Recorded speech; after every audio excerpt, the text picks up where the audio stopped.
Здравствуй, дорогой солдат. Спасибо тебе большое за твой труд. Спасибо за защиту. Батал или Балу, как называли его друзья, был человеком с большим сердцем. Он всегда стремился помочь тем, кто в этом нуждался. После начала специальной военной операции отправился на Донбасс, на фронт. Оставаться в стороне он не мог, ведь когда-то и к нам, в Абхазию, по зову сердца пришли добровольцы из Северного Кавказа и Юга России. Поделился как-то в общении с журналистами молодой боец. Добровольцы, которые приезжали к нам, они приехали с миром, чтобы у нас вот в стране был мир. Также и мне хочется, чтобы вот в этой республике поскорее, вот, чтобы война закончилась. Он был настоящим сыном своего отечества, настоящим воином. И скажем так, что вот преемственность поколений, когда он пришел, мы его сразу посадили тогда на технику, потому что он в военном училище учился на нее, понимал ее. И он попал в экипаж с тем, с кем его отец воевал в нашу Отечественную войну. Они вдвоем воевали.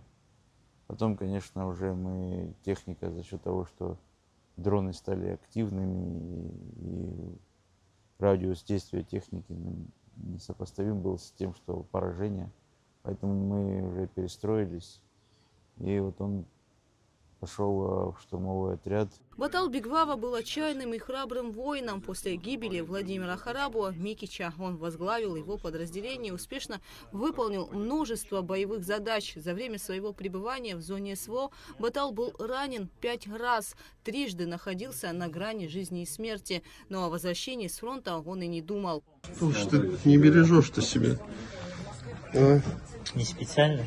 Ну, понятно, что не специально. Ну, расскажи, ну, что с тобой на этот раз? Какое уже по счету ранение? Третье? Какое третье? 3 у тебя в Донецке было. Не знаю. 4-е, 5-е? Какое там уже? Где-то так по счету. Где-то так. Ты давай береги себя. Ты уже Сейчас чуть-чуть и в строю. Он боялся ставить ребят и не хотел вообще даже на час их покидать. Просто когда случилось, что его отца не стало, Аден Нипсаха, вот тогда он только приехал сюда, вот все 3 года он находился там безвылазно. И он с сопереживанием относился к своим ребятам, поэтому сказать, что его ранения где-то с пути сбивали, нет. Не раз они бывали вместе в бою с боевым товарищем Константином Гришиным по позывному «Ангел» и помогали друг другу. Хотя Константин и намного старше Батала, дружба завязалась с первого дня знакомства. В 22 году, май, наверное, вот так вот. Ну и так, волею судеб, как-то мы с этим парнишкой вместе начали двигаться, вместе имеется в виду, там, сначала располага, потом вместе квартиру снимали. Ну, в принципе, не секрет, я намного старше по возрасту, у меня, в принципе, сыну столько же лет, сколько у него. И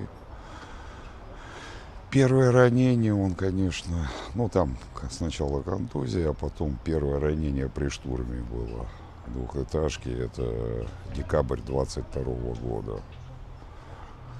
Такой тяжелый бой был. Вы вместе были с ним? Да, был вместе, там приходилось потом вытаскивать. 3 огневых точки противника.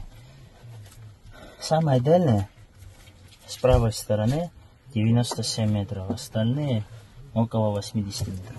Балу принимал участие в боях на самых тяжелых направлениях фронта: Авдеевка, Часов Яр, сражения в Курской области и на Константиновском направлении. Несгибаемый и невероятно надежный, он стал тем человеком, за спиной которого было не страшно, делятся боевые товарищи. Всегда был заботливый, с боевым характером, дух боевой получается. Да он просто вот такой вот человек был, вот все за ним. И когда он приезжал сейчас домой, ему тоже говорили: оставайся. Он был 5 раз ранен. Ему сказали, потерял отца, ему сказали: оставайся. Он говорит: как я вот без парней? Я не могу, у меня там парни. Так же, как приблизительно мы без него сейчас будем. Свой страх нужно как-то преодолеть его, чтобы не подводить своих товарищей. У каждого человека, можно сказать, своя роль. Свои боевые обязанности он выполнял сполна. Командир 9-й штурмовой роты интербригады «Пятнашка» Батал Бигвава погиб как настоящий воин с оружием в руках на передовой линии фронта. 27 сентября на родину пришли печальные вести. Балу не стало. Получилось, что вечером мы с ним там, есть вопросы наши там, касаемые боевые, там обсуждали и т.д. и т.п. Ну и на следующий день вот эта новость пришла, как, не знаю, и все, мне сообщили, моего брата больше нету. Всем привет, как и говорили, вот, дошли до победного и дальше прорвемся. Страна прощается с героем, с воином. Память Батала Бигвава почтили президент Бадра Гунба, вице-президент Беслан Бигвава и глава Учимчирского района Алхаз Кация. Храбрый, молодой, красивый, ему не было и 30 лет. Память о нем останется как о боевом товарище, верном друге, отважном воине и достойном сыне своей страны. Балу, ты уходишь, передавай привет. Хочу сказать, ребята, я с вами. Передавай привет. Хочу сказать, ребята, я с вами. Я с вами.